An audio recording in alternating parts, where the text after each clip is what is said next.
C-Doc again. Yiggity yes, yes, y'all. It is Tuesday night, and welcome to another episode of It is C-Doc again. I'm sorry, it's C-Doc again. We're not getting all proper with the English and shit. F that. Anyway, hope everybody's doing well. Glad to have you. Yeah, got a great show tonight. Somebody I've known for quite a long time, whose stock has only raised since the beginning. We're gonna have him tell the entire story, so it's gonna be good. Got the old PE shirt out, just for the special occasion. All right, I'll quit blathering on. Anyway, let's bring in the co-host. First up is our social media manager for Spit Slam and the producer of the show, our man from the land down under, Louisville, Kentucky, So Chuckified. What up, y'all? What's happening, Captain? How's it going, man? I just got back from work dinner. Sorry, I was running a little late. No, it's all good. You made it. Just in time. It's all good. Absolutely. I wouldn't miss this one, for sure. Right? Damn Right. straight. So Dang straight. I should have worn my PE shirt. yeah, I dug this out the last second. I can't even tell you the last time I wore this.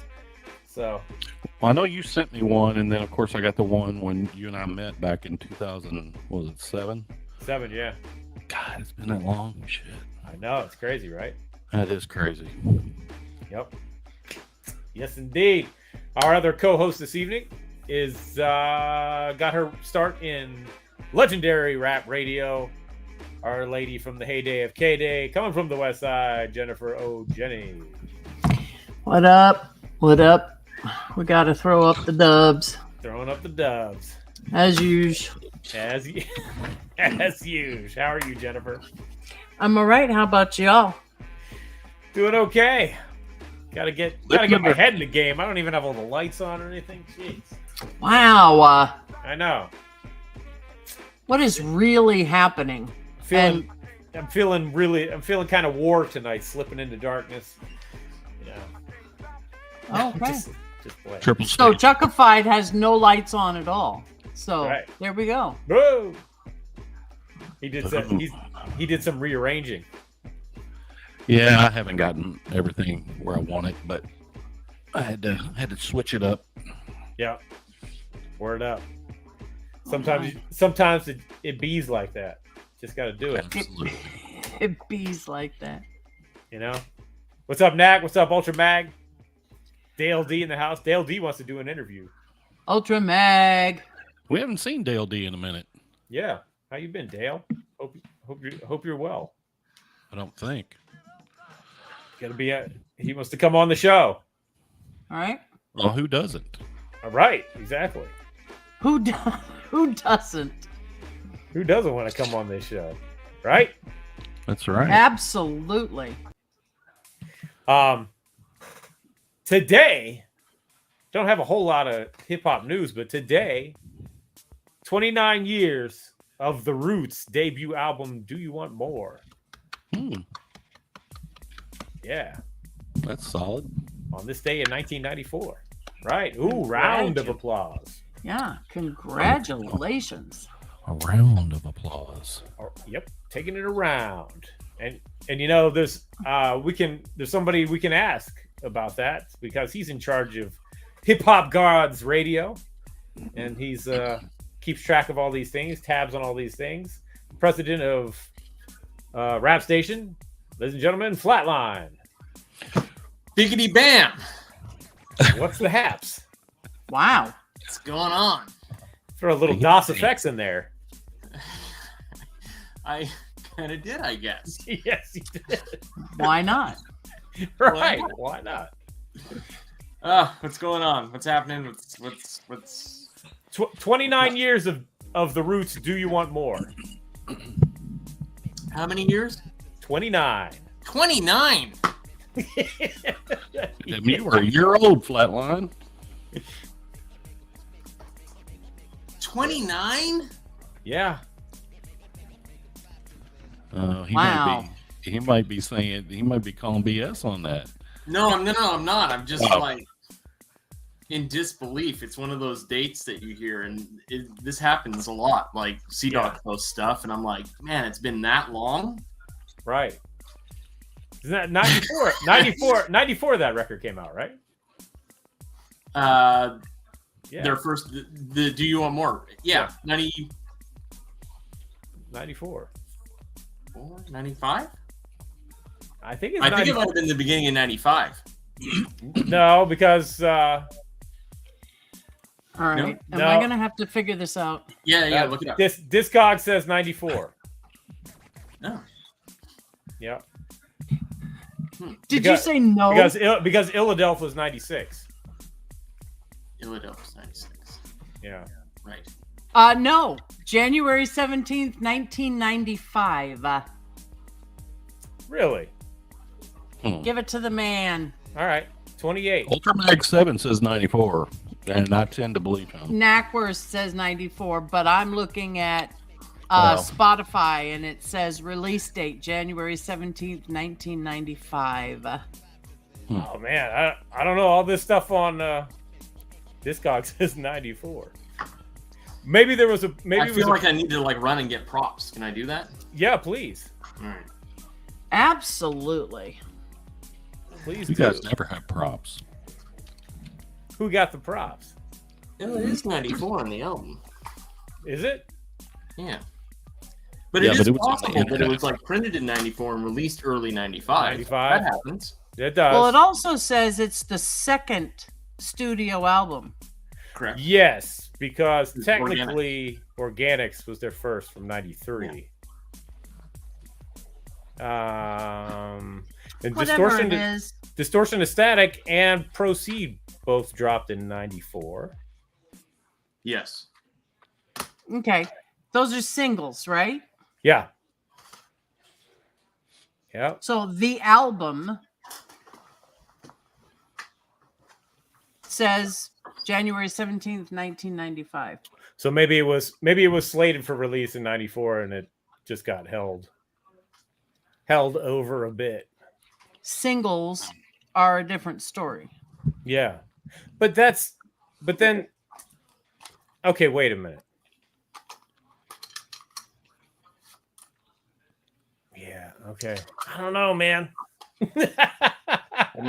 My promo copy, this was 94 for sure, I think, because I had the album before it was released. Officially. Yeah. Well, lottie dottie. Wow. Well, he was working in radio. Well, it's a great prompt. Yeah. Yeah. That was the college radio days. Yeah. College radio days. Mm-hmm. In fact, I could. Oh, geez, man. I know we're live and everything, but I want to run and get another prop because I could actually go to my playlists from 94, 95 and potentially narrow it down that way. Okay. If we You want can do to that. keep rolling with this. Yeah. No, you Wow. can. You can do that. All right. Yeah, please do. I want to get to the bottom of this. I'm so confused now. It's like the Princess and the Pea. C-Doc won't be able to sleep tonight. I'm saying, man. Totally Totally knows. saying. And I also forgot my ginger ale. Damn it. Yeah. What kind of ginger ale do you drink? Canada Dry. Okay. Oh, yeah. Yeah. Do it. Can't Schweppes doesn't count. Or Seagram's. Or Seagram's? No, hell no. That's gas station ginger ale. That's last minute. That's last minute. Oh God, I'm in trouble. Ginger ale. You know. Right. Damage, our good buddy Damage from Yag Fu Friend always talks about some kind of a tree ginger ale. Something tree. Tree. That deep backwoodsy ginger ale. Ow. Damage would be talking about trees. Stop it. That's true. I guess I'm losing. Dak. I don't know. Yeah. Our guest knows a little something about trees as well. Yes. Fever tree. Knackworth. Fever tree. Fever Exactly. Tree.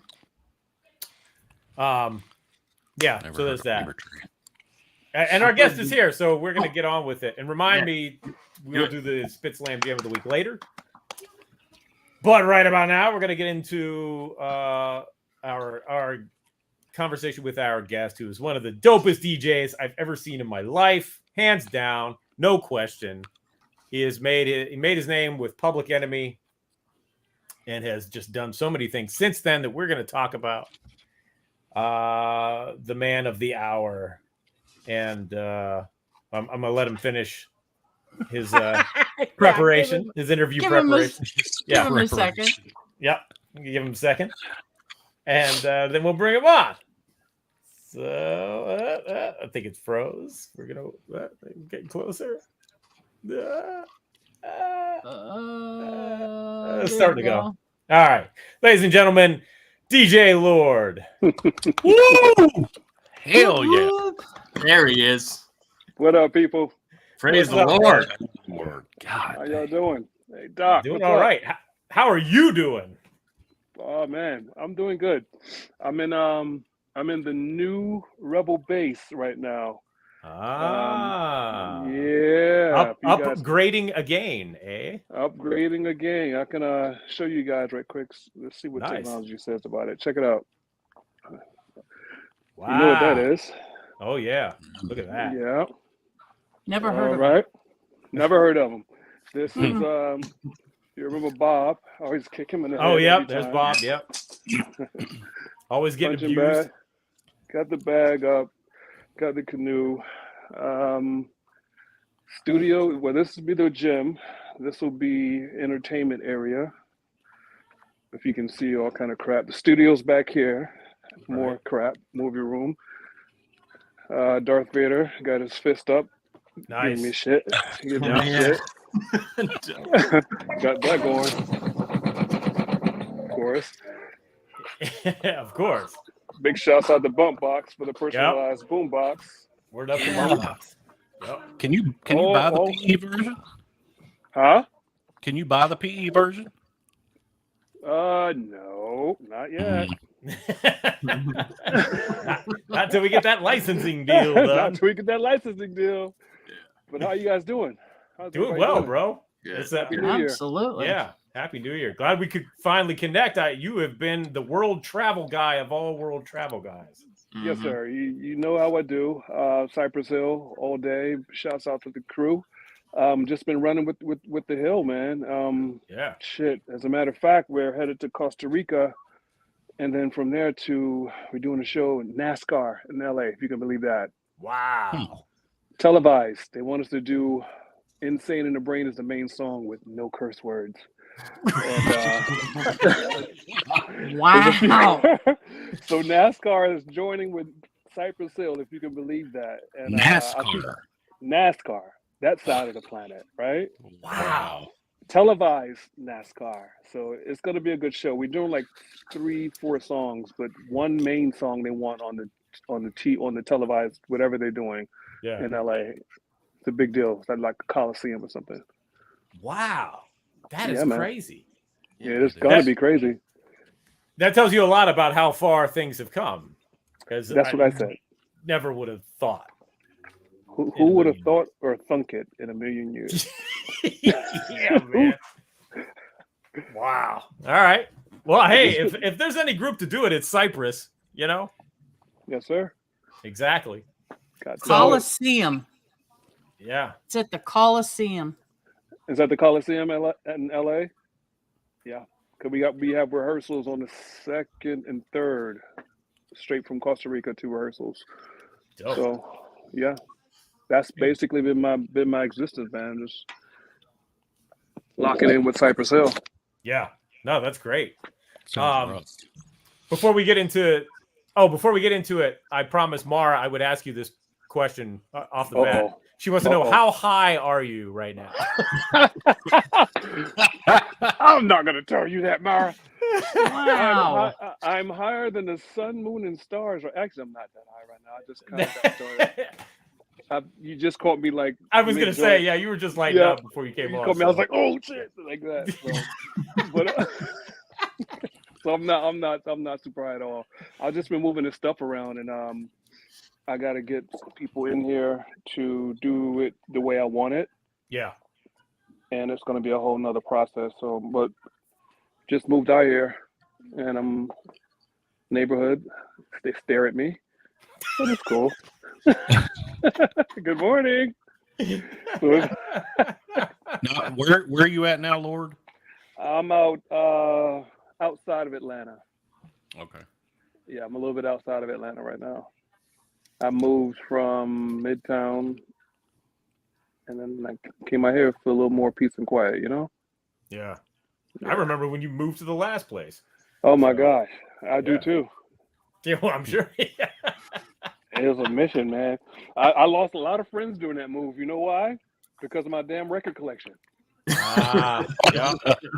My damn record collection. Yo, I called you, man. You said you're gonna help me. Yo, my mom was sick. Yo, mom don't me live in this city, dude. You think it's lying. Point being, when you start moving that vinyl, Cass ain't trying to be moving that vinyl, dude. No. Cass is not moving that vinyl. And that whole room is full of vinyl. Vinyl everywhere. So wow. Yo, dog, cool. Every time I move, I contemplate suicide and then selling my records. I don't do both, but I'm just like, oh God, you know, it's right there on the edge. Something has to give. And I've been to Goodwill and I've blessed Goodwill and Salvation Army so many times, dude. Just because I still have my Die Hard collection. You know, everything's digital now. So yeah. But if some stuff I can't get rid of, like the stuff that I learned on, the original PE records that I learned on, the Terminator X show records that I got in 98, 99, you know, the ones that Def Jam printed up, the specific ones before the vinyl or the battle records, you know, labels would give the DJs like special edited versions for the live performance. I still got those, Doc. Yeah. So I was not getting rid of those records. Hell no. Hell no, dude. And as much hell I went through with Public Enemy to get in that spot. So I got those. I got my sampling vinyl. I got digging in the crate stuff, but all the extra promo and get rid of all that stuff. Yeah. Man. It's not coming back around. If it does, I got it on digital. But some of the most obscure analog stuff, I'll have it until I leave this planet. Yeah. Yeah. But that's an interesting question I'm going to ask then. What was the transition from analog to digital big for you, or were you resistant, or were you just like, hell yeah, let's do this? I was resistant as fuck. Okay. I was one of the diehard dragons, and I refused. When Serato came out, you know, everyone was saying, Serato, you're cheating. You know, whoever came up with that scientific idea, whatever hypothesis, you're cheating. It's not real teaching. So, and I was one of the individuals that were like, you know what, this shall pass. I'm buying carried all these records, got all these records, and I did a gig in Boston. It was me, DJ Revolution, and somebody else, man. And I got there, I had all my silver anvil cases and all that, full of vinyl.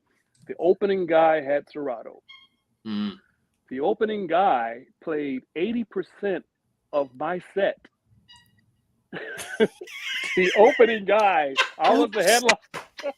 I was the head, my vinyl, die hard, and hip hop. That motherfucker played 85% of my set.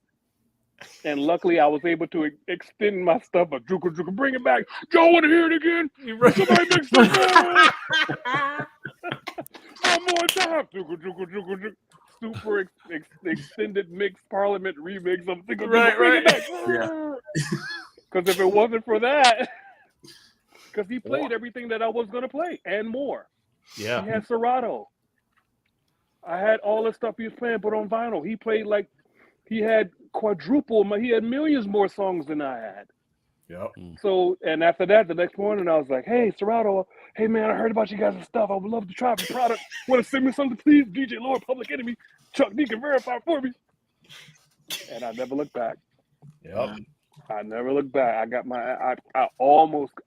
ass kicked, but I didn't get my ass kicked, you know. Yeah. But that was like a wake-up call for me. Like, damn, you almost got caught out there trying to be Mr. Dinosaur.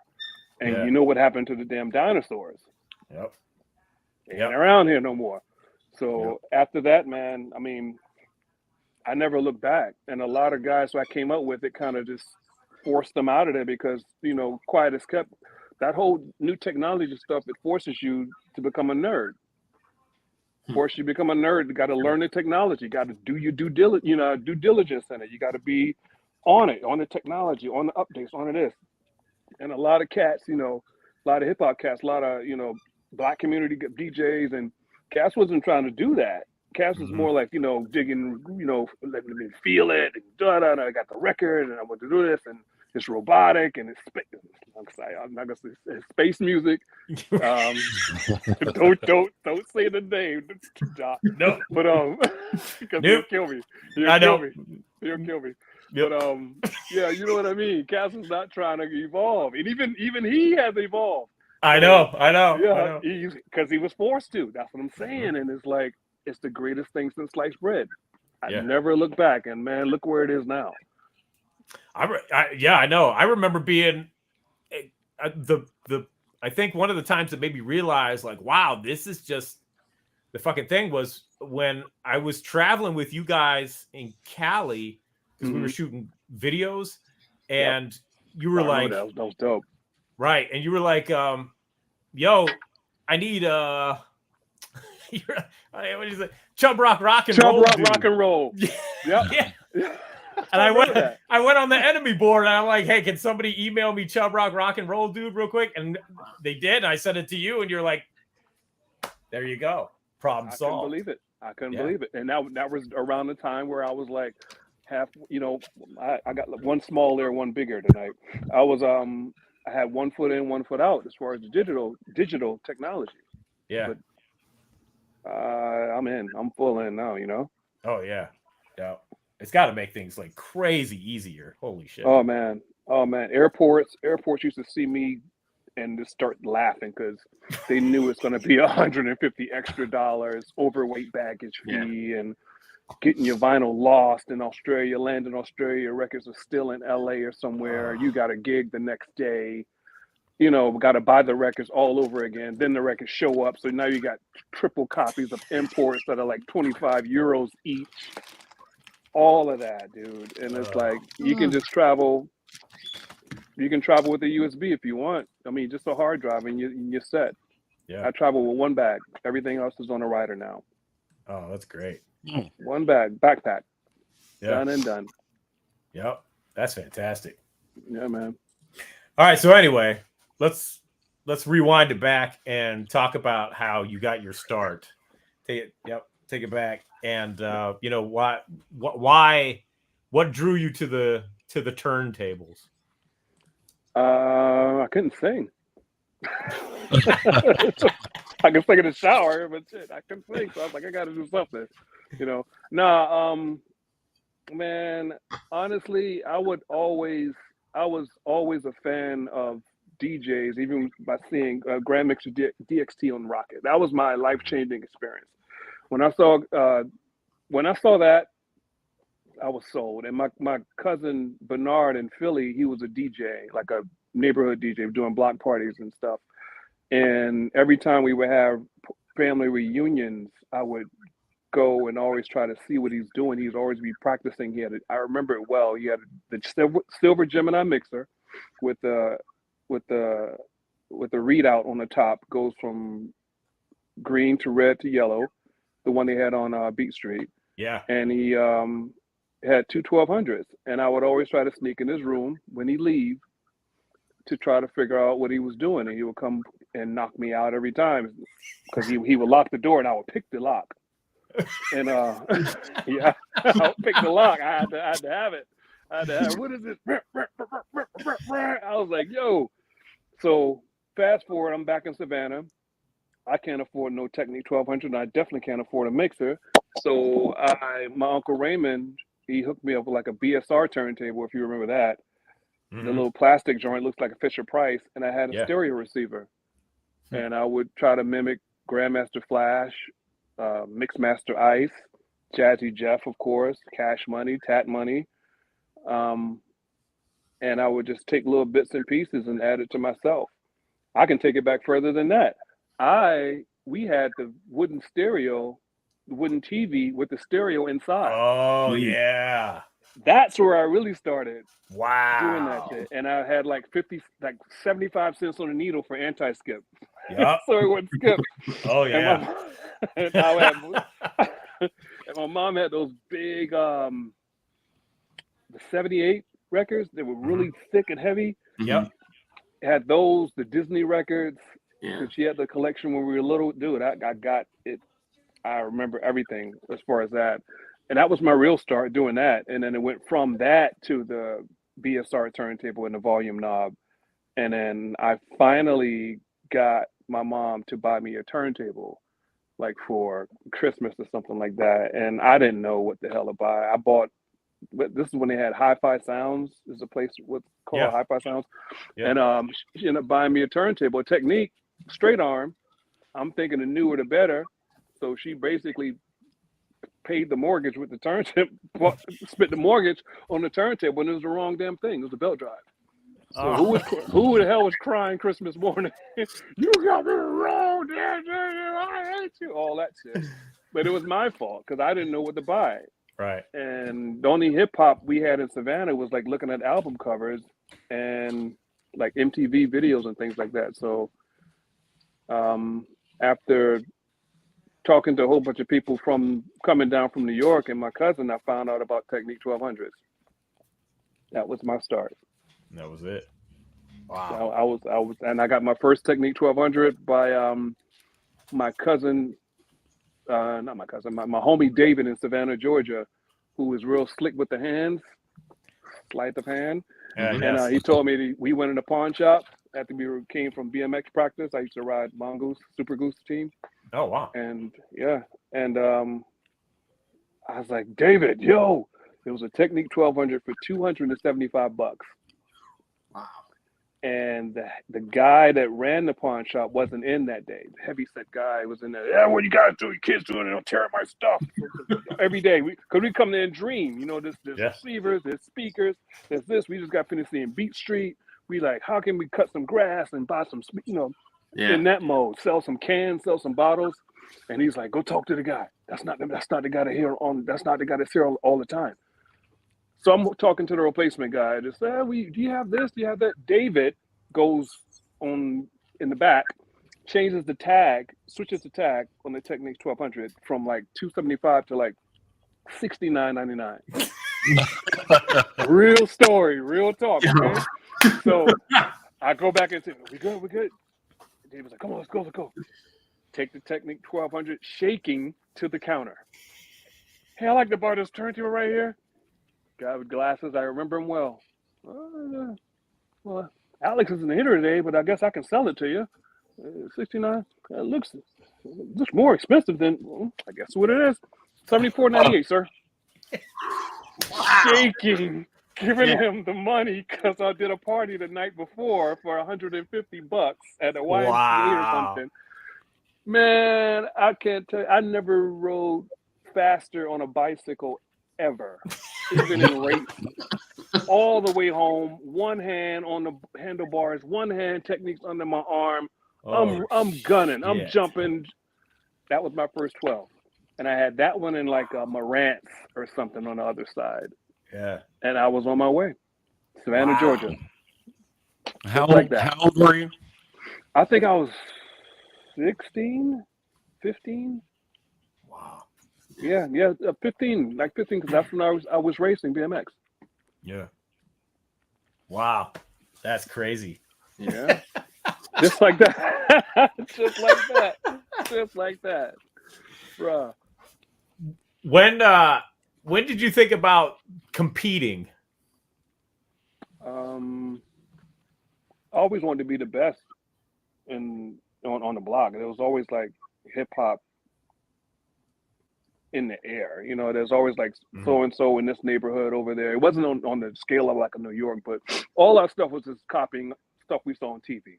So we were on our own little bubble, and there was my homie Jeff Nice. There was Tony Tech. We had a lot of DJs in Savannah at the time, and we all went to school together. So it was like, who's the best DJ when the talent shows and stuff would come around, So I had a group and everything. We had, I did everything in Savannah. I had a group, hip hop group. I spun in clubs. I spun house music. The little local DJ battles. We did that at the college radio station DJ battles, and I just wanted to be the best in there. And it just turned from that little small bubble of Savannah to, what's the next town over? Or they got hip hop. They got hip hop in Atlanta. I heard they got parties that they do da. So I would take weekend trip when I got older, of course. Yeah. We would take weekend trips to Atlanta trying to get signed and stuff. Jack the Rapper and all of that. Yeah. Yeah. So that was my first spark of like competition when that small circle in Savannah. Then I got invited to a DJ battle in Jacksonville. That's what it was. Okay. Jacksonville with my Matt and Steve at the time, and I won. Wow. And that was it. that was it. The first taste. That was it. And I moved to Atlanta. I came here to hang out and check out the clubs and everything. And I was staying with my sister. I was working at Champ Sports.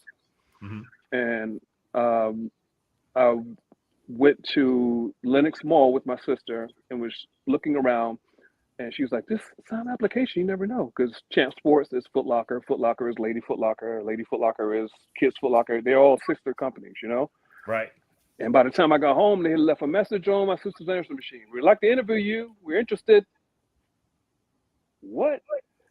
So I go back to Savannah, come back for the interview, got the job, go back to Savannah, loaded up an electric blue Dodge Neon with my speakers and decks and everything. See ya. And I was working at Champ Sports in Lenox Mall. Champ Sports, and then I got a job at Radio Shack downstairs.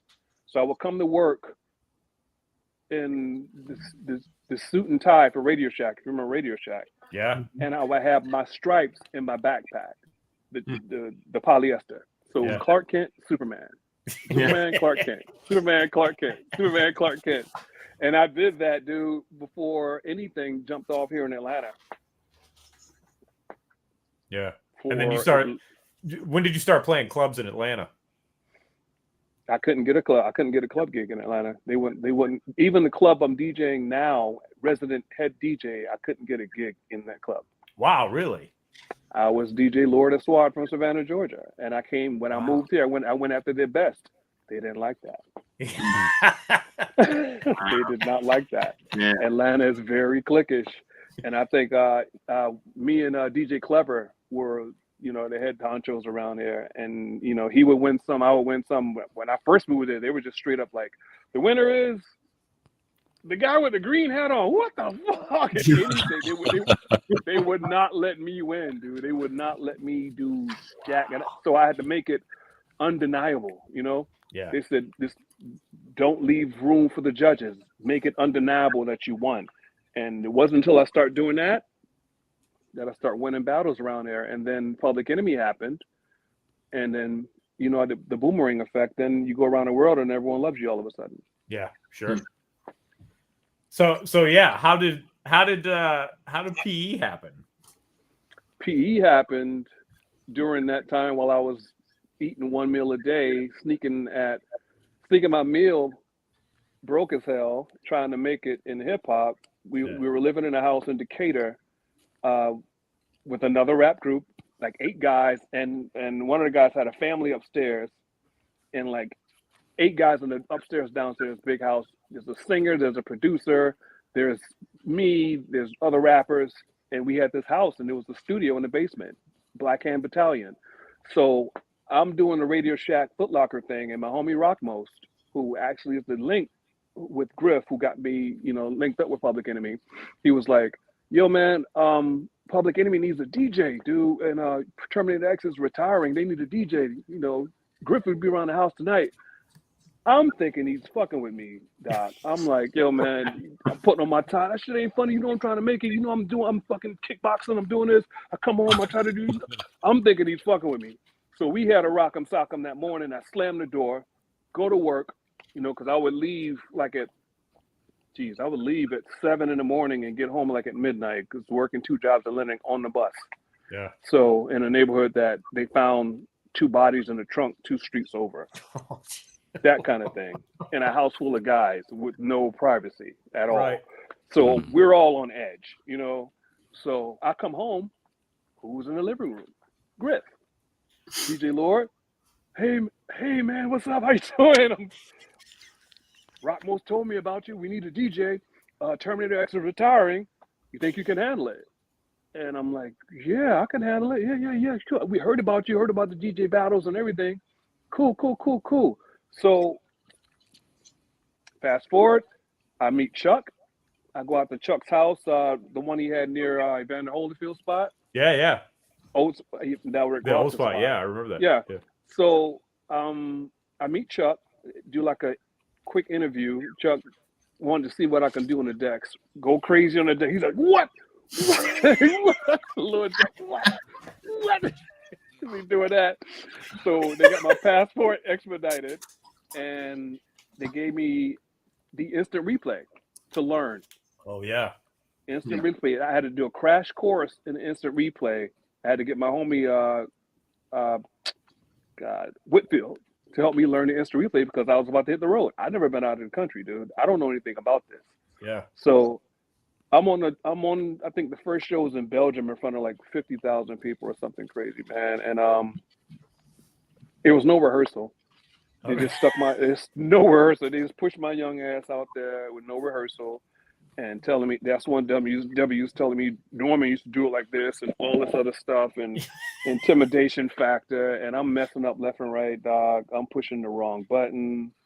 And so I'm looking at the show because I'm a fan of Public Enemy. Right. Dude, I was on the talent show. I was already, so I'm looking at the show. I'm looking at Flavor. I'm looking at Chuck.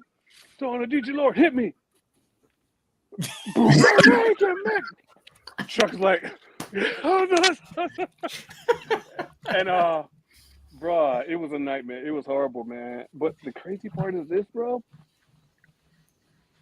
Everybody gave me shit except Chuck and Flavor. Everybody gave me holy hell except Chuck and Flavor. Chuck was like, man, we'll get him next time, Lord. We'll get him next time, And she's like, yeah, we'll get him next time, Lord. No, you should scratch it up, Lordy Lord. You scratch it up. Okay, I got to figure this out. I'm on the road. The food's different. The people are different. The language is different. We up at 6 in the morning. We taking 2 flights a day. We on a tour bus. I barely know these dudes. See, I'm the youngest person on the bus. They're telling me don't fuck up again. Da-da-da-da-da. Norman used to do it like this. Nobody knows me. Who is this young dude doing this shit? Fucking up every night. Da-da-da. I got to figure it out. Yeah. So it wasn't until I stopped trying to be Terminator X that I figured it out, because I was so busy, no disrespect to Terminator X, but he was doing more studio stuff. I was out there battling, recreating these sounds on the fly. Right. So I'm trying to do scratches that I know like the back of my hand, but I'm already like, for instance, rock and roll, Terminator signature, Rebel Without a Pause scratch. I was doing it like this. That's some other shit. Right. Okay? Right. That's some fucking other shit. I was doing that, battling, like taking cats out with that kind of stuff. So I had to figure out a nice little compromise. Like, okay, I'll do it 4 bars the way the song goes, and then I'll do it my way. Yeah. Best of both worlds. And it wasn't until I started doing that and thinking like that I'm not Terminator 2, and people in Spain calling me Terminator 2, and I'm like, I'm not fucking Terminator 2. What are you talking about? Because they were really trying to play that. And I think Griff was saying something about I need to play that up. And I was like, that never sat well with me. So I'm so happy that I finally spoke up, when it came to that, trying to be Terminator 2 shit. And I was like, no, we're not doing that. So I came up with that idea to pay homage the way the song goes, the way the people know the song. Right. So we mess up the, show, but still implement myself into it. And once I started doing that, doc, it was a wrap. Yeah. It was a wrap. Chuck was like, hey man, welcome to the crew. You bring a breath of fresh air to the group. I'm not going back to the old way. Welcome to the family. Yeah. That because was it was 99. Yeah, 99. Yep. Yeah, because you and Terminator are coming from two fundamentally different places, and Completely different. Completely different. And I was busy trying to overthink on the fly at a show that I don't even know already. Right. Yeah, so it's like, what are you doing, young man? And so they're like looking back, what the hell is going on back here? So once I figured that out, it was easy. It was really literally night and day for me, man. My little quiet storm going on back there that no one knew about. Yeah. So But regardless, it's got to be mad difficult to go into a already formed group and take somebody's place. Yeah. And then there's you, that. You have to be yourself and just screw it. This is how you heard it on the record, but here's how I'm going to do it. Right. Because otherwise, that's got to be mad. Otherwise it just fucking implodes. It's just all over. Right. It's a train wreck. Right. And you have to understand that I'm already getting it because I'm not Terminator X. So I'm Right. not up there, big light skinned guy with the shades on. They like, who is this dude with no hair, no facial hair? Right. In the back of Public Enemy. Who is Right. he? So they were already hating that off the rip. Yeah. So did you feel pressure that you kind of, I mean, stepping into PE is, that's big shoes to fill, right? So Right. Did you feel pressure to come in and have to be at a certain level or not be yourself or whatever, or, what was that like? It was hell.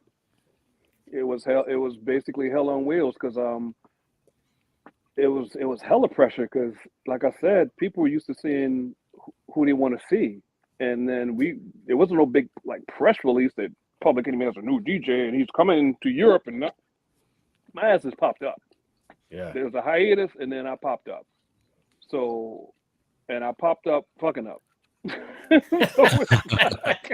So they were like, all right, where is Terminator X? And then the word just slowly got around about the ostrich farm and all those other stuff. But it was extreme pressure, man, every night. And you're on the road. And like I was saying, I don't know anything. I didn't know anything about time zones and different foods and, and people speaking a different language. I wasn't worldly like that. This was my first time out of the country. And these are my heroes that I listened to. And now I'm finding myself DJing for them, Yeah. So it was unbelievable pressure. Yeah. That's cool, man. But by the way, shout out to Be Real in the house. Yeah. Yes. Bees in the house. Bees Yes. in the house. Easy. Yep. So See, honored to have the legends around. So I'll see you in a few days, baby. But by the time I saw you guys, this first time I saw you play was in Pittsburgh on that same tour on the American leg, and you were it was like, oh, okay, it's not Terminator X, but this dude is badass. So you had found the legs. That's when I was over it. I was over all the shit talking and everything. I was like, Chuck gave me the green light. Okay. Right. Yep. The whole time I'm thinking I'm going home at any moment. Right. Not I'm going home at any fucking moment. Knocking on the door. It's the freaking house cleaning. I'm thinking it's someone giving me a letter. It's a flight. Shit, I could go and lick it down. But it never happened. Nope. And I would like to point out, I always like to point this out, you have been Public Enemy's DJ longer than Terminator X was. Surprise! Surprise! Now you're gonna blow up the internet with that one, Doc. Yeah. Well, hey man, people got to know. I mean, no, and look, Terminator did his thing, started with the group, and did the damn thing, and got them to a place. Much salute and respect to Terminator X, but you had to carry the torch, and you've carried it strong, bro. So thank you, sir. Thank you, yeah, man. I would venture a guess that you've made PE even harder. Yeah. You know, like I appreciate that. Yeah, I really would. And trust me, dude, I eat, sleep, and breathe PE just like these other guys. Right. I mean, I love Terminator X, but You just got a different level. Mhm. It's yeah. I mean, it didn't come easy. I can say that, and I bit so many Terminator X's scratches and so many other guys and made it my own because people, and I have no problem saying that, dude. A lot of people, oh, you bite. Everybody bites. It's what you of do. course. It's what you do with what you bite. If you add, you got to add yourself to it and take it to a higher degree. You can't just bite shit and do the same shit. Oh yeah, Right. I did it. I woke up all night. You can't just bite somebody's shit and then regurgitate it. There's nothing new under the sun. Add it to your practice. Take it to a higher degree. Guess what? Yep. It's some new shit. Yep. That's the way it goes. I don't care what you do. You're a rocket scientist or whatever. Right. Yep. Exactly. You got to build on it. It's all about you got to building build on it. It's all about building on it. Don't just take it and regurgitate it on the other side of town and say it's mine. Because now you're really a biter. Yeah. Now you're not doing anything but biting. Yep. Now, if you get influenced by a style, a scratch, or a sound, or something like that someone else did, and you pay homage to where it came from, but you take it to a higher degree, and then present it as such. Right. Guess what? Welcome to hip hop. Yep. Exactly. Yeah. So, in '99, PE released "There's a Poison Going On," Mm. and then you toured for that record, so you weren't on that record. Yeah. So, what was the first? And it might be something that I don't know, I'm not aware of, so that's why I'm asking. But what was the first recording that you did scratches on? Wow, dog. Now you're pulling it out. What was it? I'm gonna say this, but I didn't know if it was this or was it Son of a Bush? Something. No, well, it was Confrontation Camp. Confrontation Camp. Confrontation Camp, Grudge, and Grudge, and a few other songs on there. Yeah. Yeah, we did that. Yeah. Okay. What was that Now, record like? That was dope. I mean, I was always into the rap rock combo and the merging because I was DJing for 420 Monks. If you remember a group called Stuck Mojo. Yeah. Mhm. Okay. With Bones. Yeah, but that was Bones' new project. So I was a DJ doing that for a long time on the underground scene, on the rock scene. So when Confrontation Camp presented itself, I was down with that. That was great. Yeah. It was able to give Chuck, another lane to go crazy in. And again, we had a drummer, bass guitar, lead guitar. We had Kyle Jason. Yeah. Which is ill in his own right. Yeah. That was great. Yeah. I'm looking to re-release this album maybe this year, so I think we should remaster it, pump up the drums and everything. Yeah. That would bang. And see, I'm gonna hit Kyle. I'm gonna hit Kyle up too, see if there's any, because I thought there was like a remix or two, or there was some extra stuff sitting around. So I'm gonna see what we got. Possibly. Yeah. That was my only gripe with that album was the sound. It wasn't a big sound. Drums weren't big, but if it's remastered and done properly. Yeah, because it's a really good record. It's really underrated. Jasper could have been way higher than it didn't scratch the surface with that one. Yeah. That touched me. Yeah, Jasper. When I first heard, I was like, damn. That's an amazing song. That's an amazing song. Yep. So then after that, I believe it was Son of a Bush. It was Son of a Bush. That whole album we started doing, because that's when I think Kerwin was around. Kerwin engineered it for me. I went to the studio here out in College Park, off of Riverdale, and laid some tracks down. Right. At Terradome Studios here. Yeah. Okay. Yep. Yeah. Because that would have been the Revolverlution record. Right. Yep. And that was the tour. I think you guys toured 2003? 2002, 2003. 3.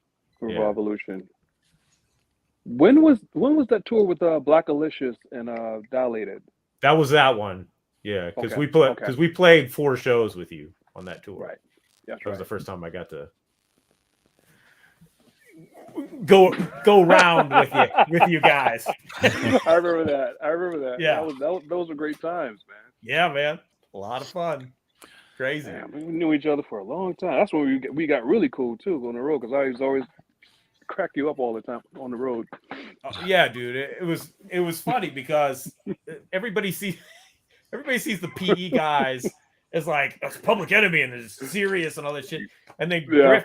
Griff comes in the room and just says the silliest shit, and you're like, wait, what the hell?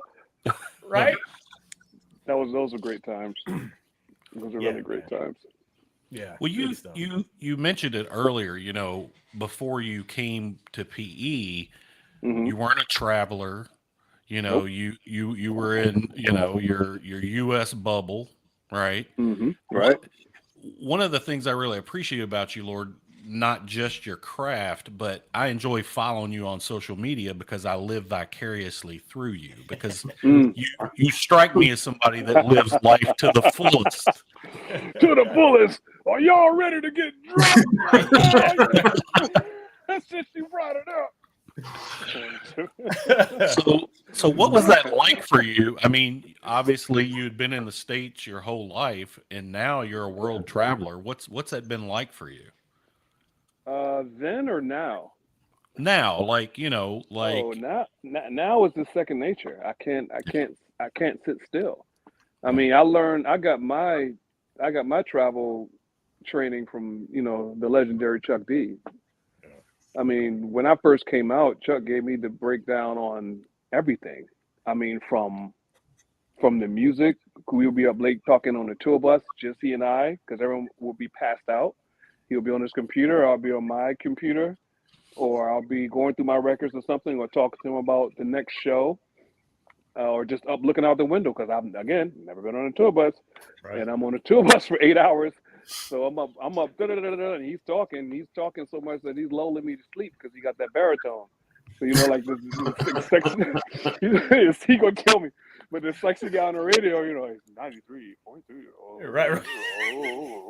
And you like,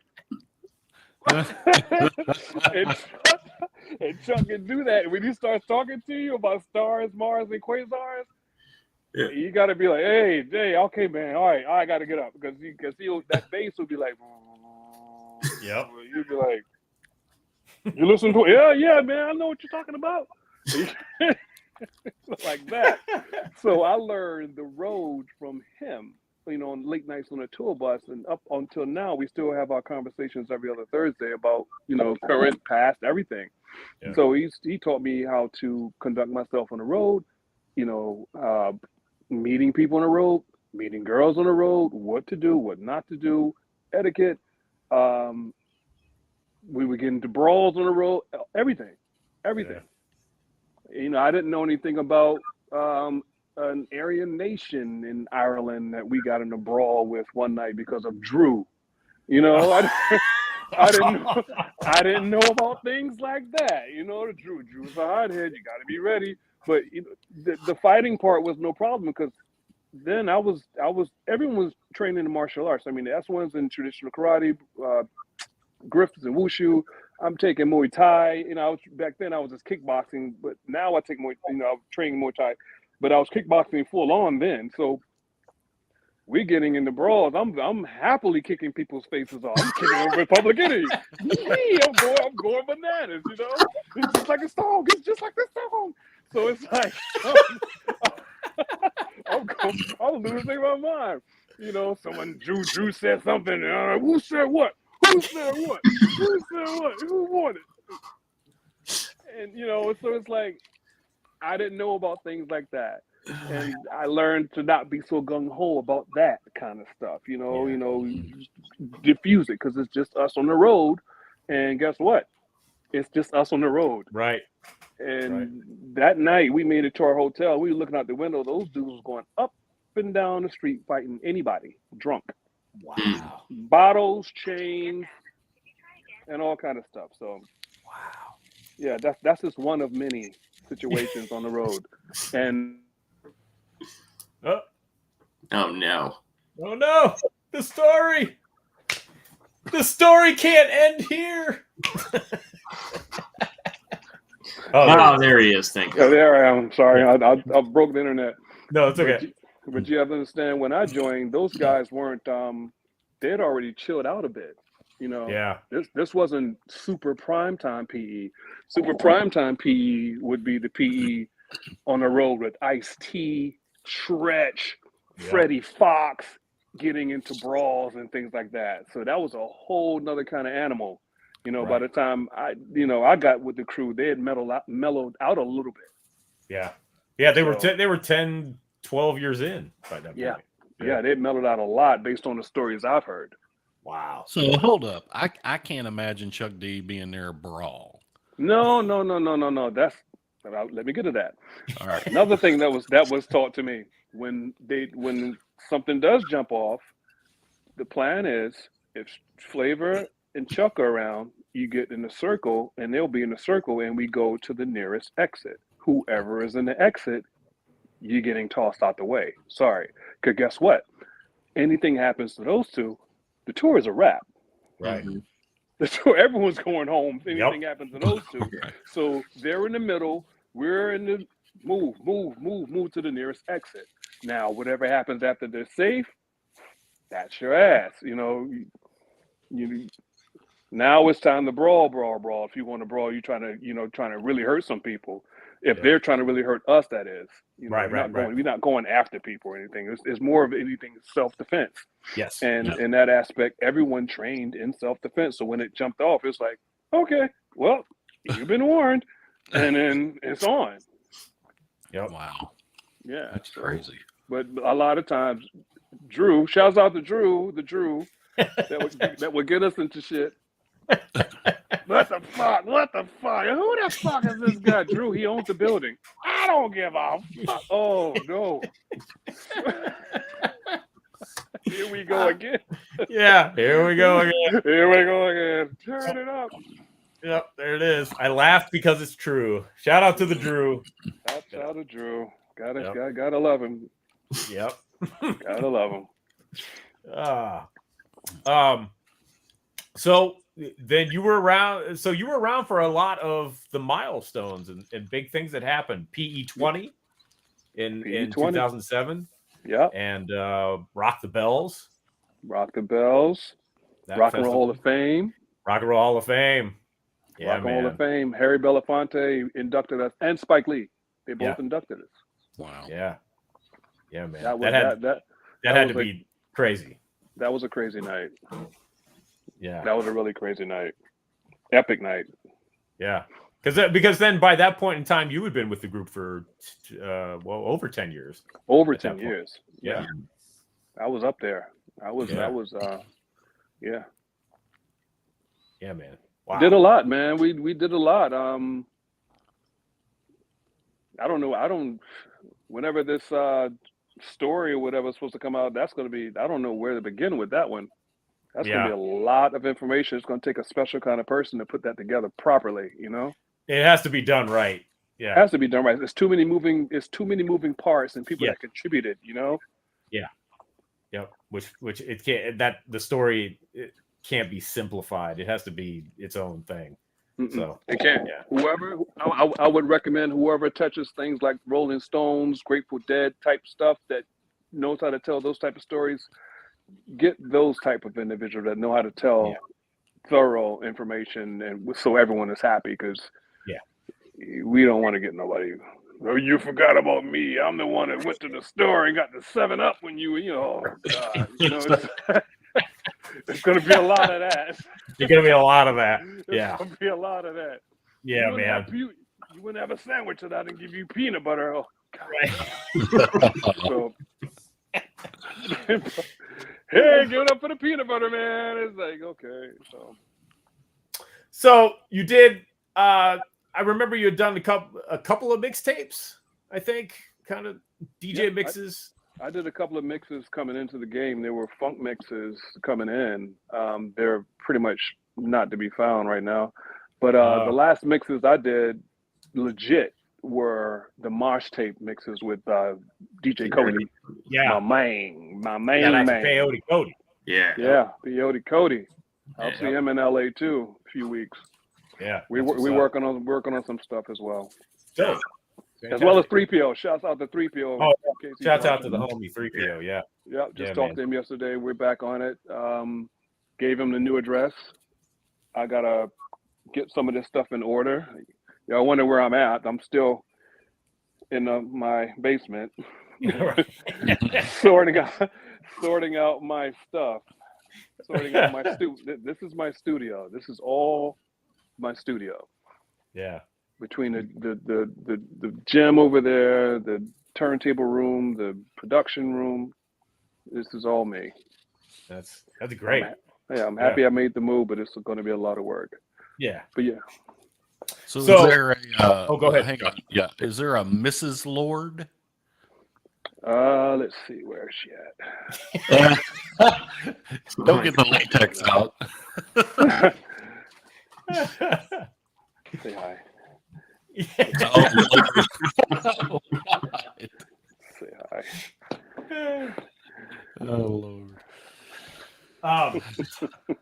Okay, so but technically, we'll say technically, you didn't actually do your first album until Eat the Rat. Is that correct? Until Eat the Rat, yeah. Yes. There we go. Yes. Yeah.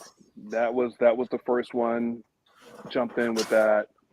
And that was me, 3PO jumping in. Sam had a track on there as well. Yep. Where is Sammy? I haven't seen Sammy in 1,000 years. I don't know. I haven't seen Sammy in a long time either. Yeah. But Sammy had a track, but Eat the Rat was the first one, and then after that it was Afterburn. Yes. After the Prophets run. Yeah, there you go. Mm-hmm. Mm-hmm. And this year I'm looking to make all kind of collaborations and recordings because it's time. The pandemic is a wrap. The world is reopened. Yeah. I'm ready to work. That's good. That's what's up. Yeah. So what was the approach when you decided? Well, if I recall correctly, was Chuck the one that helped to persuade you into doing the album? He did. Yeah. He did. Because again, I didn't know anything about recording albums, and Chuck's like, "You need an album." I was like, "No, we can do some more shows." And he's like, "No. you need a solo album, man." He's like, performing is one thing, but you need some recordings to do, do that legwork that you don't have to do. Yeah. And he explained it in a way that I understood, and that's how I ended up in the studio and got the recording bug. And after that, I was on all kind of collaborations and special guest stuff, But again, I would not know anything. I would not have known anything about that and the importance of it had it not been for Chuck. Right. Yep.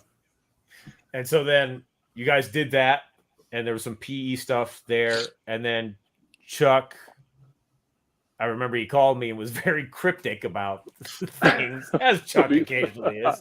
Of course. Yes. He's like, I'm doing this project.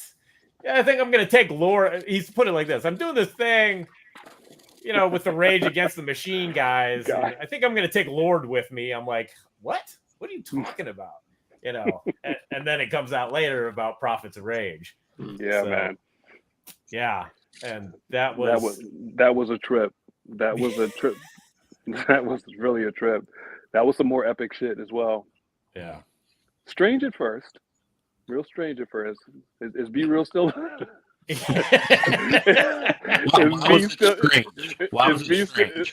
B still online? We'll get B to chime in on this. Yeah. He said, "Oh boy." Oh, he did. God damn.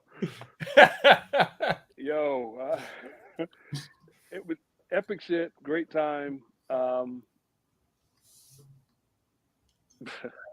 Epic. He's like, what can I share? No. Can we talk? Because B and I talked about this, man, and we've done. Me, B, and Chuck have talked about this, and we've done a great job of bobbing and weaving. You know what I mean? But I'll continue to bob and weave. It was a great project. Yeah, but it was a great project, dude. We're strange ending. I'll leave it at that. It's a strange, Yeah. strange, unnecessary ending, and it happened, and it happened in a way that I'm not too cool with. Right. Yeah, I'm not. Right. I'm not too cool with that method when you know. Building a brotherhood is not easy. Yeah. And I didn't know those dudes from. I was always a fan, still a fan. But building a brotherhood isn't easy, and it wasn't easy. But we did. Right. At least we thought we did. Right. And, yeah. So abrupt ending, kind of like some. Damn, like that, and then the silence spoken is okay. I guess it's like that. Yeah. That's unfortunate. I'll now leave it at that. Yeah. Yep. B said it was fun while it lasted. It was fun while it lasted. Yeah. That's actually our famous quote right there that he coined. Because if you look online anywhere, the only finalization of that project was from B, and it's because we were on the phone when we got the blindsiding news. So he's like, Right. I'm going to get ahead of the bullet and just make an announcement. And that announcement is the only announcement that the world has at this time, to this very millisecond. Yeah. So strange ending. Yeah. The by the way, Mara wants to know. My wife Mara wants to know when you're coming on the show, B. So let us know. What some people may not realize, though, is that Chuck was working on songs for Prophets of Rage. Chuck and B. Chuck and B, right. And when Prophets came to an end, Chuck sent me all the songs he was working on, and it became Enemy Radio. Mm. Oh, interesting. And that's right. Yep, and that's where the album "Loud Is Not Enough" comes up. Oh, all right. Well, we will be in touch, B. All right, fantastic. There we go. We'll wait till after NASCAR so you can tell us that story. Right. NASCAR's gonna be, Yeah, NASCAR's gonna be dope. Should be interesting. yeah, exactly. Yeah. So, and you guys got to tour a little bit. You guys got to do that tour. You want to talk about that with De La Wu-Tang? Oh, Enemy Radio. Oh Yeah. man, that was crazy. The Gods of Rap tour. Yeah. That was bananas. Sold out arenas. Sold out over there. And didn't get much coverage in the States. It's the crazy part. We got back here thinking like it's gonna be all over the place. We smashed this place because it was crazy. It was unbelievable, man. But we got back here and it was like it just fizzled out. But it was a great time. Family on the road with Wu-Tang, on the road with De La, premieres, DJing in between. Oh, right. And Premiere Yeah, was man. That's right. We had the whole squad out there, man. Yeah. And we went everywhere. That was all love. Yeah. Yeah. Why do you think like Europe and outside the States are so supportive with Public Enemy? Well, Public Enemy, London is Public Enemy's pretty much main Public Enemy's home. Yeah. You have to understand when Public Enemy came out, the U.S. didn't get it. They didn't understand what the hell is. They called it whack. I got it. Yeah, Jen I got it. Yeah. I got it. Yeah, Right. You got it. But the U.S. didn't get it. It wasn't until London got it, and then London blew it up. So London we're welcome to London anytime. That's our home. So once it went again, boomerang effect, come back in the States, then Public Enemy blew up. Yeah. That's how that worked. But I was ready to knock Orange Juice Jones out for a damn tape. I got it. I totally got it. Nice. I was ready to box. You better square up, Juice. Swear I want him. Giving me that damn tape. Hell yeah. Yeah. So yeah, I know. I was actually kind of hoping that tour would come back around to the States because it just seemed like I did. I did the same, and I think they tried to do it again. It was a different lineup, and it didn't have the same effect. Oh, or okay. something. Some of the dates, most of the dates got canceled afterwards or something. But that particular lineup that we had, it was great. Yeah. Oh no. Oh, Sugar Bear in the house. the powerful Power Lord. Uh-oh. Yep. Sugar Bear. Don't Sugar scandalize mine. Yep. Mm-hmm. In the place to be. Nice. That's a dope shirt you got on there, dude. Is that DJ Lord shirt you got on there? Which one? Oh, Flatline? Yeah. Flatline. Yo, man. My man. Where's it at? Look at that. Flatline got the merch. Yep. He got the OG version. That's the the OG. first one. Yeah, that's the original logo. That's the I Love Haters shirt I had on, man. That's the original logo. Yep. Shouts out to Scribe. Yeah. Bruh. And the unfuckwittable on the back. That's right. Yep. Oh man. I don't even have that shirt anymore, goddamn it. Damn, I gotta find my shirt now. I think I got one left. I got that one, and I made one specifically me in gold, like that, with the gold logo. I gotta find that. Yeah. Oh wait, B's in the chat talking about this. Yeah, the song you guys had that Rick Rubin did that no one got to hear. Oh man, see, B's trying to get me to go kick up dust, man. I know. Chuck told me about it. B, I know. Trying to get me to kick up some dust, man. But I'm gonna say, they recorded. They recorded a dope ass song. See, by this time, bro, we were finding our sound. Okay.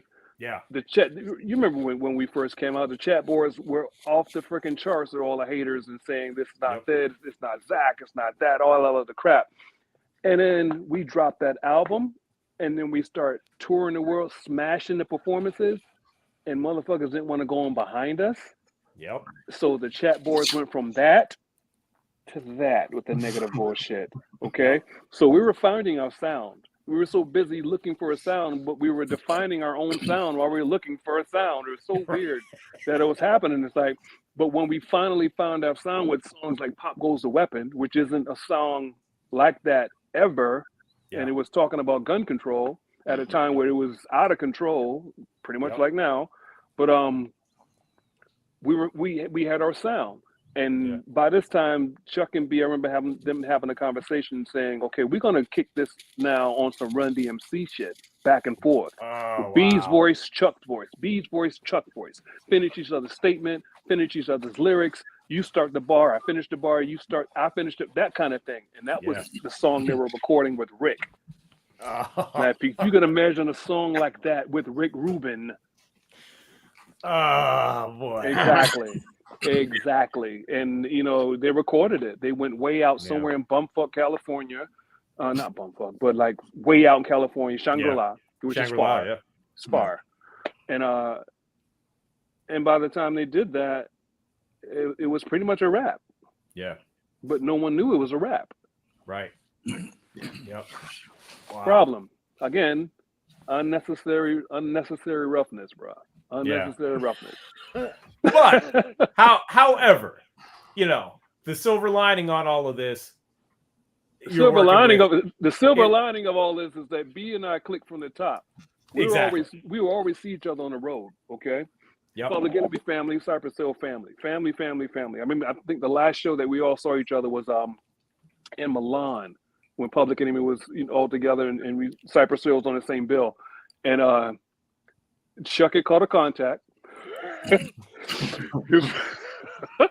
He was backstage waving his, because that's when Cypress had the boot on stage, and Chuck was waving the towel, and Eric and I was in the back of him falling out, cracking up, because the stage was lit, and B was, and we were like, Chuck got a contact. Eric was like, Chuck got a contact, because that towel got faster and faster and faster. And he waving.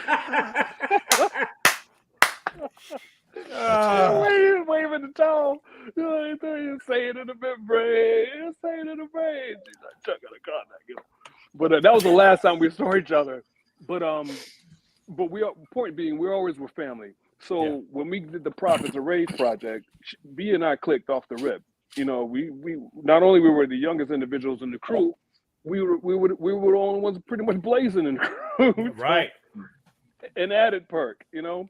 The only downside to that shit is Mr. Dr. Motherfucking Green Thumb would have me smoking his strain when I didn't smoke like that right before I went on stage. Oh. And there are times where I don't know how the hell I got through the show because I was so high, man. And you gotta understand, bro, they would push my ass out there first. I'm open to this shit, okay? Right. I remember. So I'm high as a kite. The first scratch is like, and it's going through my body because it's rock loud. All right. And I don't know if you motherfuckers smoke any weeds over there, but your body gets a little sensitive to sound. Especially you smoking like you don't smoke like that. Right. And he was back, we right before we go on stage. So he gave me a crash course in marijuana tolerance, right? Proper like. Shouts out to B. Shouts out to my brother, man. Yeah, man. Shouts out to my brother. So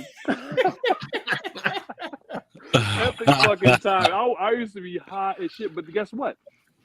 It was boot camp as far as that concerned because there was no room for error. Yeah. And Tom, we rehearse. Our rehearsals were so tight. You know, Tom wanted everything tight. Everyone wanted everything tight. My sound gotta be tight. Tom wants his stuff tight. Chuck B. Everyone's on professionalism level. So, you know, we have a term we say in Muay Thai. You know, train hard, fight easy. Same thing applies to our rehearsals. Our rehearsals were grueling. Tom would be like, and again, from the top of the set list. Yeah. So by the time it came time for the show, that's easy. That's nothing. One time run through, great. We used to run through the show 3, 4, 5 times. So we leave the rehearsal sweaty. Yeah. Out in California, man. So those are great times, man. Building those kind of bonds like that with the guys, and seeing them work live and direct. Seeing Tom work, seeing Timmy work, seeing Brad on the drums is crazy. And of course, B on the lyrics, and of course Chuck. Yeah. So the inspiration was daily. Yeah. Daily.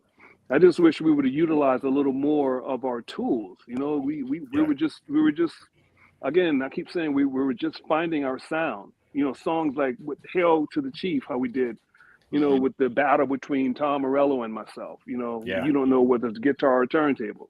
Yep. You know, we came up with that just on a idea. Same thing with like things like Heart of Fire. Mm-hmm. I was in sound check messing with I think some samples that Tom gave me to play with, and I came up with that that sound, and we put it together. Yeah, and it's a hit. Yeah, it's dope. Yeah, man. So I wouldn't trade that experience for nothing, man. Right. Yep. So inquiring minds do have to know. I have my money on Be Real, but I'm gonna give you the benefit of the doubt. Head to head. Now, who can smoke the other one out? Oh shit! You need to ask me that. Well, C Cypher is saying. Let me throw this up here. C Cypher's like. C Cypher's like what? I'm gonna say that off the rip without any addition. Be Real, Dr. Green Thumb, Dr. Green Thumb. I figured, but I had to. He ain't the doctor for nothing. That's yeah, right. Bro. You missed the key word that I was in training. I went to boot camp. He was running the boot camp. he was. Let me see your war face, and I was like, ah. Oh my god! It wasn't the other way around.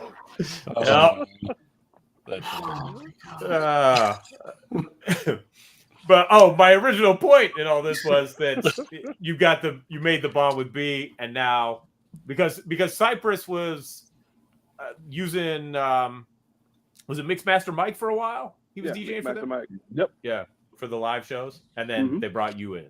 Yes, sir. And you've been the guy. I try to be the guy. Yeah. Give me an opportunity like that. I mean, it's an opportunity of a lifetime. It's another one.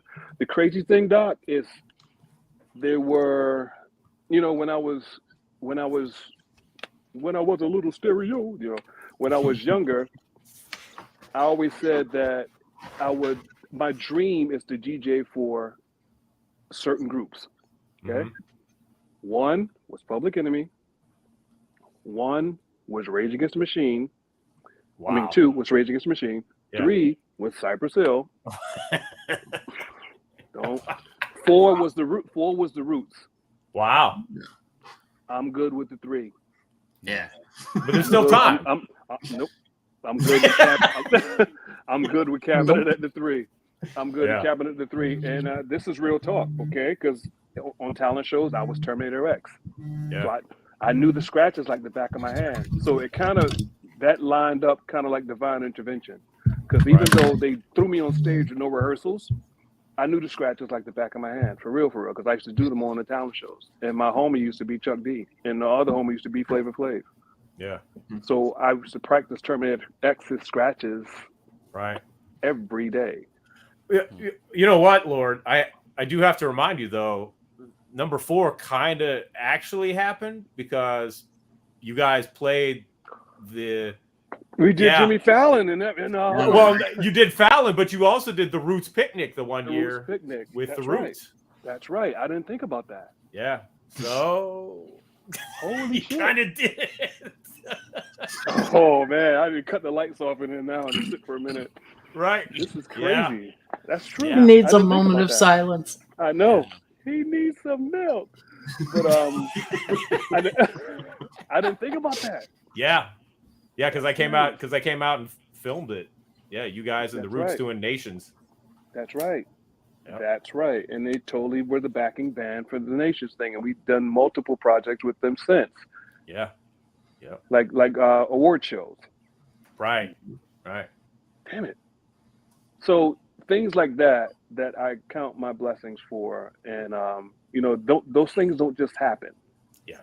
They don't just jump up and you're the DJ for Cypress Hill, and after this group breaks up and so and this, and then the main group is on a hiatus, and it's like, okay, how are you going to tread water? And then you get a savior like a Be Real saying, hey man, if shows Mike can't make, you step in for him. I ain't trying to, if Chuck, if you guys go out, I know how to move around. Right. Think you can do it? And I said, yeah, man, of course, because by this time we're brothers, and anyway, yeah, whatever you need. Right. And just so happened, chemistry happens, good energy recognizes good energy, and here we are. Yep. And yo, man, if I personally could say it's a perfect fit, because I got to see you guys when we did when the Grid album came out, and I was in Cali, and you guys played that drive-in show. The drive-in show. Yeah, you were DJing with Cypress. Yep, that was right. And it was like, Chuck and I were standing there watching. I'm like, holy shit, this is amazing. I mean, you just, it works. So it works, and like I said, good chemistry, good energy, and straight up beast mode at this point. Because that's one of my dreams come true. So I ain't going nowhere, bro. I'm good with this right here, man. Yep. And much love to the crew. Sin Dog, Be Real, Eric Bobo, Mike G, Aton, everybody, man. The whole crew, Bobby. Yep. You need to do something with Bobo.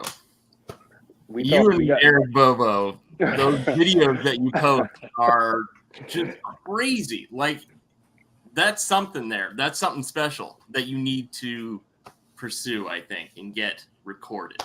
We got some things in the works. We've been talking about that. And again, this is another situation that lets me know. This is another situation where it wasn't a whole bunch of padding to get in place and perform. So it's no big rehearsal and no big, here's the keys to the building and here's the this and this is how you do it, this is how you do it. This is like, let's see what you got, Lord. Yeah. It was that kind of thing. So Bobo and I, again, our energies aligned. We would go to sound check and he have an idea, I have an idea. and we tried, and we had other routines that people haven't even seen yet, stuff that we just tried on the fly. You know, some good, some train wrecked, but guess what? At this particular time right now, we're snare drum tight. Yeah. We're snare drum tight, and it's like it can only get higher. Yeah. You see what I did there? Literally. It can only get higher. You see what I did there? Yeah. Got to pay attention. I'm kind of fast. I'm kind of fast now. Yep. But yeah, dude, it's different dynamic than the Public Enemy 15 guy thing. Right. Scaled down version, straight to the point. Younger dynamic. I dig that. You know, hit different parts of the globe. You know, Public Enemy was this and this side and London, Cypress Hill. You know, we got the Latin lingo, so we hit those sides of the planet, those audiences. You know, Latin audiences, Cuban audience. You know, and it's great. That's the only way I can describe it. Is it's fucking great, man. We don't have no dramas. We ain't got no crazy. You know, no one jumping off and no. It's all about the team. Yeah. And everyone understands that without having to get yelled at or nothing like that, you know? Yeah. That's dope. Yeah, man. That's fantastic. Yeah, man. So what do you, so is there anything else you can give us, like hints of things you got coming up, or you want to keep it under wraps for now? Jen, you better answer your phone. Somebody's calling. I know, right? I really want to talk to you. I want to talk to you. I thought it was a you in here or somebody. Your phone keeps. I don't hear a damn thing. We all hear it. We heard it. Well, Nobody calling me. I can guarantee that. There we go. Thank you. I thought it was a bee in here for a minute. Right. You know. But no, we got a lot of projects in the works, man. I can't. No, it's cool. It's cool. I Yeah. can't. No, it's even fun. the stuff with you. You sitting there trying to get me to Yeah, spill the beans. yeah, Even right. the stuff with you, I can't. You know. I know. Yeah, it's a little early. A little Don't early. say anything. Don't I say won't anything. I won't say Keep anything. them in suspense. Keep them in suspense and stop dropping unexpectedly like bird shit. Who said that? Biggie. Drop unexpectedly like bird shit. So that's good, man. 2023 it'll be good. Yeah, man. We're on some shit. And Chuck is talking about doing some stuff as well. And I got 3PO and I have been talking about doing some tracks to get Be Real on and get Cypress on. B and I were talking about Cypress having an anthem. Anyway, I'm talking too much. That's all right. Stay tuned. And plus, Cue the elevator music.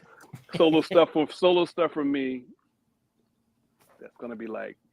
Yeah. We definitely need the new solo Lord stuff. So I'm on it. I'm on it, brother. All and right. you will be a part of it. Oh yeah. Again. Again. Okay, again, I'll text you later. We can't stop. Yeah. I'll call you. Yeah, exactly. I'll call you. Yeah. Okay. So anyway, but yeah, man. Nah, thank you for coming on the show. I'm glad we got to catch up. Yes, sir. Thank you Been for an having me, honor guys. as always. Flatline. Yes, sir. Yeah, I'll catch up with you later, brother. Yes, sir. You're gonna get the shirt off your back. I know, right? Right? He's jacking you for that shirt. Exactly. What's the size shirt you wearing again, man? Right. All right, Lord. Good seeing all y'all, man. Happy New Year. Be safe, man. all right? You too. And good luck on the new spot. Yes, sir. Thanks so much. Yeah, man. All right, peace. Peace. There you go, ladies and gentlemen. DJ Lord. DJ Lord. Right? With an assist from fucking B Real in the chat. Yeah, thanks. Thank you, B. And thanks to Mara. Yeah. For hooking us up. Which, yeah, I was just responding to her like, oh, thanks. Yeah. That's fucking dope. Yeah, we'll reach out to I'll have Lord reach out to B and we'll set that up. But definitely after NASCAR, because I want to hear about that. Right. Dude, that just seems totally odd. Right? That's I mean, crazy. I'm glad because all those damn people need to hear that shit. But Yeah, that's amazing. It's kind of one of those things that, you know, because we can all relate to this. If you've been into hip hop as long as we have, that's just not something you would have ever thought would have happened. A little too redneck for you, right? Or you know, even as much as like the one day I heard De La Soul in Walmart. It's like, wait, huh? Yeah. Really? There was some kid back there going, "Look, I'm running this damn playlist." Right, and it's just Yeah. and it was like, it's like these are things that when we were coming up, we first got into the music, we never would have thought would have happened. Yeah. C Cypher. What the hell did you miss? Cypress Hill is performing at NASCAR. Yeah, you got to go back and watch the beginning of the show. Right. Yes, indeed. Yep. Oh man, it's great to catch up with Lord. I haven't actually gotten to talk to him in a while, so that was nice. Yeah. He's a good dude, man. Oh yeah, funny Funny guy. About, like when he was talking about how, and again, I say this all the time. Chuck is just a good dude. Like he was like schooling him. Yeah. You know, like when he brought him on tour. Like who does that? But you know what I'm saying? But that was the way, like, even you'll hear stories about, you know, Stetsasonic and Public Enemy sharing a bus. Yep. Right. And if you didn't act right on one of the other buses, you got sent to Chuck's bus. You're right. Oh, shit. Yep. Because he was the only one who was at, you knew you were in deep shit if you ended up having to go to Chuck's bus. Mm-hmm. Yep. Because they were holding shit down. Yeah. They always did. Yep. But Chuck has always, and this again, he has always allowed anybody in the group to be who they are. I mean, you think about Griff, you think about Flav, like it doesn't matter. Like he works with you, and you know what I mean. Like some people are like, I'm not fucking with that. Yeah, no, I can firmly attest to that. I mean, shit, you know, the opportunity he gave me, and then he would just be like, "Do what you feel, Doc." I'm like, wait a minute, Right. wait. This is Public Enemy we're talking about. You gotta tell me, like, you gotta do this, you know. But there's something. There's certain people who are like him. Yes. They see something. Yeah. In you. Yep. Or in whoever it is that they know, you know, I'm not going to tell you what to do, but I'm going to get it out of you anyway. Exactly. Mm-hmm. Yep. But, you know, if I need to push you out in front of the bus, then I'm going to push you out in front of the bus. That's right. Yep. That's cool, man. Yeah. Yeah. Good stuff. It's that New York Kyle Jason that Lord mentioned earlier. Kyle told me once that those New York guys, they had this competitiveness that they try to get a rise out of you so that you step up to the next level. Yeah. Yeah. And it works. Kyle did that to me once because I went and shot a video with him, and it was the week after he had shot another video, and he talked up the other video. Like big time, like, oh yeah, they showed up with the crew and all these sandbags, and we always joke about the sandbags. And then he had cranes and stuff, and I showed up with like one camera, and I'm just like, okay, fuck, I'm like, was there really sand in those, or was it like pinata? Yeah, well, no, that for weighting down the lights so shit doesn't fall. Mm-hmm. So, got you. Yeah, I thought you were talking So about. so we always joke about the sandbags, and he's like, so when do you think he was having this is great. He was having an album release party the following week, and after we shot the video, he goes, "When do you think it'll be done?" I'm like, "Well, I'm going to try to get it done for your album release party." And he goes, "Oh yeah," and he's like, I'm like, "Yeah, of course," and I did. And I showed up. I drove back to New York for the album release party, and I showed up and I handed it to him. He's like, "Yo," and my video kicked the other video's Not bad. Sandbags be damned, man. Everybody saw my video. They were like, "Yo, wow, that was really great." And then the other one video was like a hot mess. But That's awesome. yeah. So that's my, pat myself on the back. Yeah. Nice job. Way to go, C-Dot. Dude. But no, but that's it. It was that they get you to man up in the best way. Yep. That's cool. Yep. So, yes. All right. So,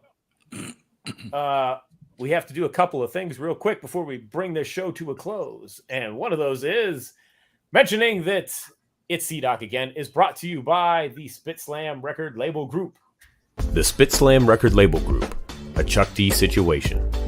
Catch us on your favorite streaming platform, on Bandcamp, or visit our official web store at spitslamrecords.com. All releases are available digitally or on CD, with select titles available on vinyl and cassette. The Spit Slam Record Label Group. Throwback to the future sound. Yes. Throwback to the future sound. Also, you can catch me and Flatline every week on Friday nights. The And You Don't Stop radio show hosted by Chuck D. Yep. And my segment is the Spit Slam Jam of the Week. And this past week's Spit Slam Jam of the Week was Dollars Deflate, or AKA Ass Deflate, whatever you want to call it, by Professor Daddy-O. So that was the Spit Slam Jam of the Week. I know. Well, he's like, yeah, it's called Ass Deflate. I'm like, wow, really? That's what we're calling the song? I'm like, I don't, is Apple Music gonna like that? He's like, well, just call it Dollars Deflate. I'm like, okay, we can do that. So there you go. I thought maybe Kim Kardashian had an issue or something. It No, is yo, what man. it is. Yeah. There we go. A little bit. Oh, there A we little go. bit of that. There it is. Oh, this how we doing it? Oh yeah, featuring Queenie LaRouge. I'm riding to the best in the deck to my last breath. See, now I'm in the flesh, get your neck and your chest stretched. I'll spit on Cupid, I love moolah music and movements. Monthly margins not moving, I'm coming whether they approve it. On tracks of legends, track my legends, the numbers growing. Golden, we going through malls and past global. Don't test the rebel, rip a mic and it's never seldom. Take off like comets, make bigger moves like Stetsasonic. Raps full of strippers, since they live. Yeah. So there you go. That's the Spit Slam Jam of the Week. Speaking of Stetsasonic, Jennifer. Fallen Soldiers. Let's just do a number check. 16,151. Yo, it's up like, isn't that like 2,000 more than last week? More views? Shit. No, I think we were at 15 Oh, were we at 15? I thought we were last week. Okay. Okay. So we're getting like 1,000 a week, man. That's great. Yeah. Hell yes. All right. They might be making something of themselves. They might. And, right? Yeah, they might go somewhere. And I just heard Oh, she's clicking the nails. It's serious. Yeah. DJ Soulbuck played, I'm gonna say, Fallen Soldiers. Oh, nice. Yesterday. Okay. Word up. Yeah, whatever. They might Fantastic. make something of themselves. You never know. You never know. They Jennifer, might be who going places. do we have on the show next week? I don't know. No, are you sitting down? Holy shit. One Mr. Smooth B from Nice and Smooth will be joining us next Tuesday. B. Yeah. Wow. I was going to keep going, but I'm not going to. Smooth. What? Yeah, there it is. I was doing the scratch. Yeah. Sorry. Yeah. I got. C-Doc knows. Took it and ran with it. Yeah. Yep. Mm-hmm. I left my Philly at home. Do you have another? Another? I want to get blunted, my My brother. brother. Yeah, Smooth B, nice and smooth. Next week, Yes. next Tuesday, Oh, man. on C-Doc again. We'll be back. All right. Thank you, guys. Thank you, everyone. Great show tonight. And everybody in the chat watching us live, everybody watching on the replay.